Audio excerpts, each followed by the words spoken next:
تمہارے بارے میں تو کیا تم پریگننٹ ہو؟ صوفیہ خوشی سے اچھلتی ہاں، عزا نے شرماتے ہوئے اپنا نچلا ہونٹ دانتوں تلے دبایا۔ واو، یہ تو گڈ نیوز ہے، بہت بہت مبارک ہو، فائنلی وہ دن آ ہی گیا۔ صوفیہ نے اسے گلے لگاتے محبت سے کہتی اس کے گال پر پیار کیا۔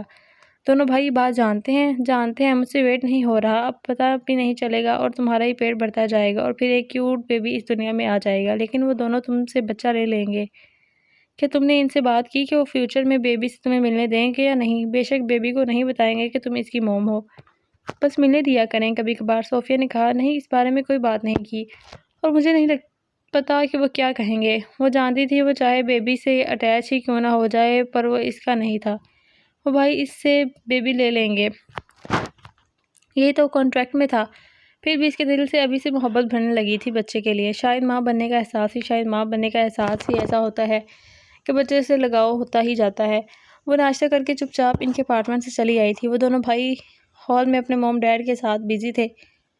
وہ دونوں نے ہی عزا کو جاتے دیکھا تھا لیکن روکنے کی کوشش نہیں کی، شاید وہ بعد میں غصہ کرنے والے تھے۔ اس کو سوچ کر ہی خوف محسوس ہوا۔ ایک تو اس کے ذہن میں اس کی موم کی بات بار بار گونج رہی تھی، آخر کس لڑکی کی جگہ عزا کو دی گئی تھی۔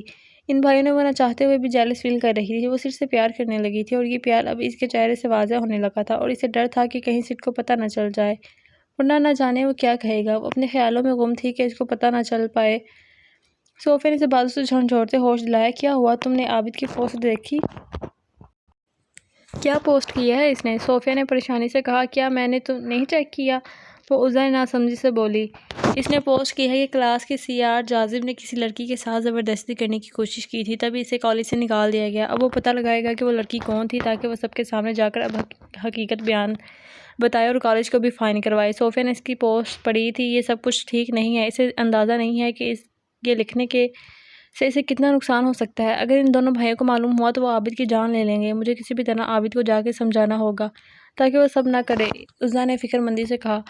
ہاں، دونوں بھائیوں نے تو یہ معاملہ دبا دیا تھا، تو پھر عابد کو اس بارے میں پتہ کیسے چلا؟ صوفیہ نے سوال کیا۔ ہو سکتا ہے پولیس میں سے کسی نے یہ بات لکھی ہو، عزا نے اپنی رائے دی۔ جو بھی ہو بہت بے وقوفی کر رہا ہے، یہ بلا وجہ اپنی جان خطرے میں ڈال رہا ہے۔ صوفیہ نے کندھے اچکاتے پاؤں ٹیبل پر رکھا۔ ہاں، صحیح کہہ رہی ہو تم، میں ابھی جاتی ہوں اس کے پاس، عزا نے کہا اور فلیٹ سے باہر نکلی۔ ابھی نکلی ہی تھی کہ اس کا فون بجا۔ اس نے کال پک کی لیکن دوسری طرف سے کوئی نہیں بولا۔ اس نے کال کاٹ دی۔ اس نے دیکھا کہ ان نون نمبر تھا، تبھی دھیان نہ دیتے ہوئے وہ آگے بڑھ گئی۔ جیسے ہی وہ لفٹ میں انٹر ہوئی تو ایمان بھی سے لفٹ میں تھی۔ تم یہاں کیا کر رہی ہو؟ تو کیا ان دونوں بھائیوں کو اپنے جال میں پھنسانے کے لیے تم یہاں تک آ گئی؟ ایمان نے زہر بھرے لہجے میں کہا۔ میں اسی بلڈنگ میں رہتی ہوں ایمان، عزا نے اکڑ کر کہا۔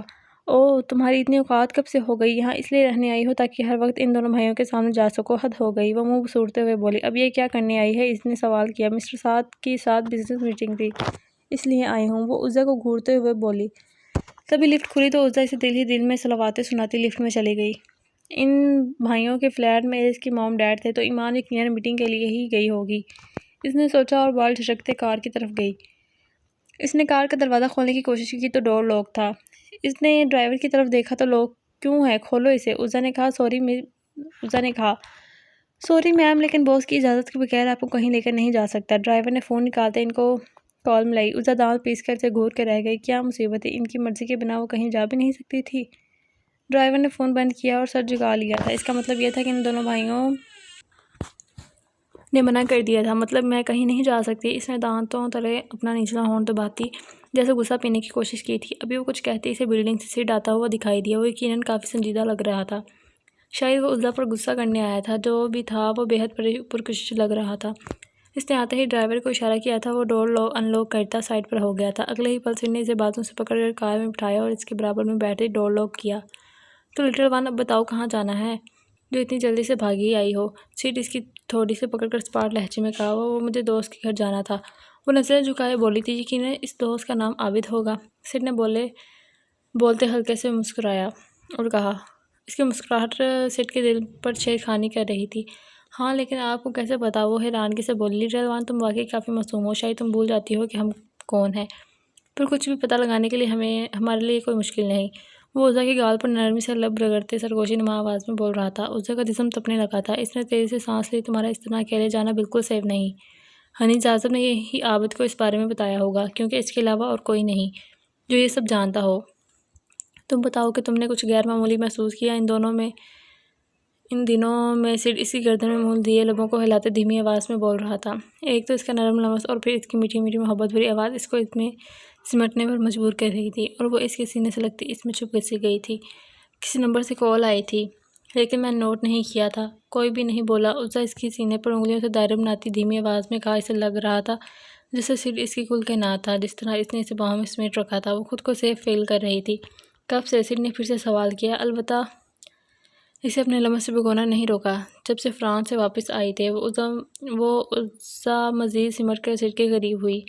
فکر نہیں کرو، کچھ نہیں ہوگا، اس سارے معاملے میں ہم سنبھال لیں گے، تمہاری حفاظت ہماری ذمہ داری ہے۔ سڈ نے اس کے کان میں سرگوشی کر کے اس کی کمر کو سہلائے کہا تھا۔ اس کے مضبوط ہاتھ کو اپنی کمر پر رینگتا محسوس کر کے اس نے اپنی ریڑھ کی ہڈی میں سنسناہٹ سی محسوس کی تھی۔